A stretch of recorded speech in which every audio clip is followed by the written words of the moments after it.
श्री शिवाय नमस्तुभ्यम। स्वागत है आपका शिव पुराण श्रीरुद्र संहिता तृतीय खंड 13वें अध्याय में पार्वती शिव का दार्शनिक संवाद।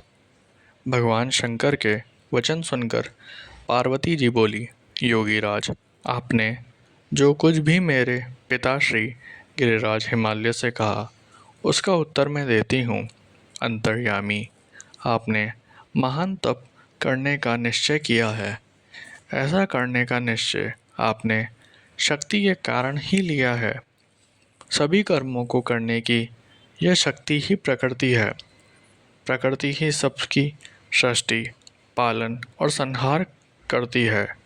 प्रभु, आप थोड़ा विचार करें, प्रकृति क्या है और आप कौन हैं? यदि प्रकृति न हो तो शरीर तथा स्वरूप किस प्रकार हो? आप सदा प्राणियों के लिए वंदनीय और चिंतनीय हैं। यह सब प्रकृति के ही कारण है। पार्वती जी के वचनों को सुनकर उत्तम लीला करने वाले भगवान शिव हंसते हुए बोले, मैं अपने कठोर तप द्वारा प्रकृति का नाश कर चुका हूँ। अब मैं तत्व रूप में स्थित हूँ। साधु पुरुषों को प्रकृति का संग्रह नहीं करना चाहिए।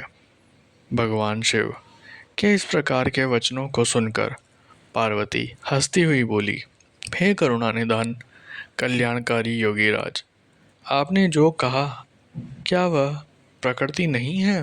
तो फिर आप उससे अलग कैसे हो सकते हैं? बोलना या कुछ भी करना अर्थात हमारे द्वारा किया गया हर क्रियाकलाप ही प्रकृति है। हम सदा ही प्रकृति के ही वश में हैं। यदि आप प्रकृति से अलग हैं तो न आपको बोलना चाहिए और न ही कुछ और करना चाहिए, क्योंकि ये कार्य तो प्रकृति के हैं अर्थात प्राकृत हैं। भगवान, आप हंसते, सुनते, खाते, देखते और करते हैं, वह सब भी तो प्रकृति का ही कार्य है।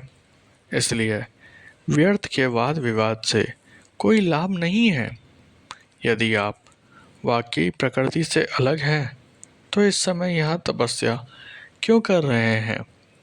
सच तो यह है कि आप प्रकृति के वश में हैं और इस समय अपने स्वरूप को खोजने के लिए ही तपस्या में लीन रहना चाहते हैं। योगीराज, आप किस प्रकार की बात कर रहे हैं? थोड़ा विचार कर कहें।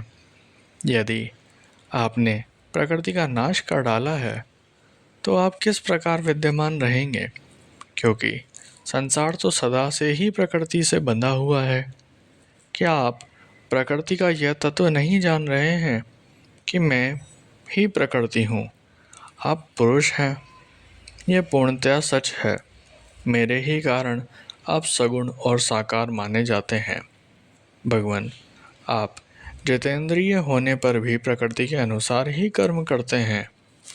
हे महादेव, यदि आप यही मानते हैं कि आप प्रकृति से अलग हैं तो आपको मेरी कभी किसी भी सेवा से और किसी भी प्रकार से डरना नहीं चाहिए। पार्वती के मुख से निकले सांख्य शास्त्र में डूबे हुए वचन सुनकर भगवान शिव निरुत्तर हो गए। तब उन्होंने पार्वती जी को अपने दर्शन और सेवा करने की आज्ञा प्रसन्नतापूर्वक प्रदान कर दी। तत्पश्चात भगवान शिव पर्वतराज हिमालय से बोले, हे गिरिराज हिमालय, मैं तुम्हारे इस शिखर पर तपस्या करना चाहता हूँ। कृपया मुझे इसकी आज्ञा प्रदान करें। देवादिदेव भगवान शिव के इस प्रकार के वचन सुनकर गिरिराज हिमालय दोनों हाथ जोड़कर बोले, हे महादेव, यह पूरा संसार आपका ही है। सभी देवता, असुर और मनुष्य सदैव आपका ही पूजन और चिंतन करते हैं। मैं आपके सामने एक तुच्छ मनुष्य हूँ। भला मैं आपको किस प्रकार आज्ञा दे सकता हूँ? प्रभु, यह आपकी इच्छा है। आप जब तक यहाँ निवास करना चाहें कर सकते हैं। गिरिराज के इन वचनों को सुनकर भगवान शिव मुस्कुराने लगे और आदरपूर्वक हिमालय से बोले, अब आप जाइए, अब हमारी तप करने की इच्छा है। तुम्हारी कन्या नित्य आकर मेरे दर्शन कर सकती है और मेरी सेवा करने की भी मैं उसे आज्ञा देता हूँ।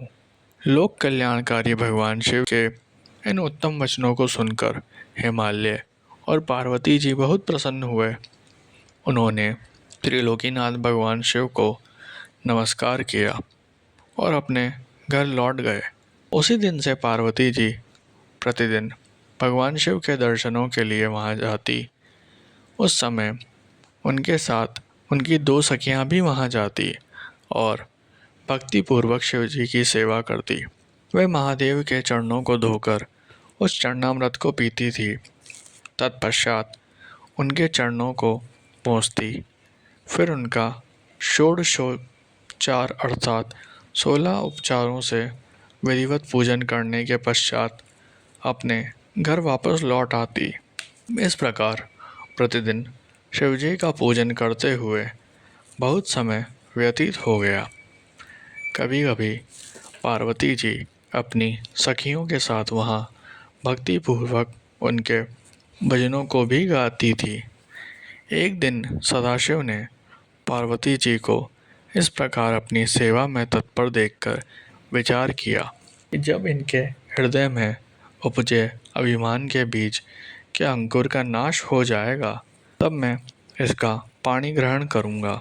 ऐसा सोचकर लीलाधारी भगवान शिव पुनः ध्यान में मग्न हो गए। तब उनका मन चिंता मुक्त हो गया। तब देवी पार्वती भगवान शिव के रूप का चिंतन करती हुई भक्ति भाव से उनकी सेवा करती रहती। भगवान शंकर भी शुद्ध भाव से पार्वती को प्रतिदिन दर्शन देते थे। इसी बीच इंद्र और अन्य देवता व मुनि ब्रह्मा जी के पास पहुँचे। ब्रह्मा जी की आज्ञा से कामदेव हिमालय पर्वत पर गए। सभी देवताओं के कार्य की सिद्धि हेतु कामदेव की प्रेरणा से वे पार्वती शिव का संयोग कराना चाहते थे।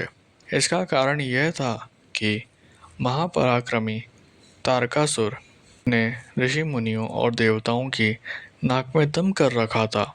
उसका वध करने के लिए उन्हें भगवान शिव जैसे महापराक्रमी और बलवान पुत्र की आवश्यकता थी। कामदेव ने हिमालय के शिखर पर पहुंचकर अनेक यत्न किए, परंतु भगवान शिव काम की माया से मोहित न हो सके। उन्होंने क्रोध से कामदेव को भस्म कर दिया। अब शक्ति में ही सामर्थ्य थी कि शिव को मोहित कर वह देवताओं की इच्छा को साकार करती। इसलिए काम के अनंग होने के बाद जन कल्याण के लिए तथा अपने व्रत को पूरा करने के लिए पार्वती ने मन ही मन शिवजी को पति रूप में पाने का दृढ़ निश्चय कर लिया। कठोर तपस्या करके देवी पार्वती ने शिवजी के हृदय को जीत लिया। तब वे दोनों अत्यंत प्रेम से प्रसन्नता पूर्वक रहने लगे और उन्होंने देवताओं के महान कार्य को सिद्ध किया।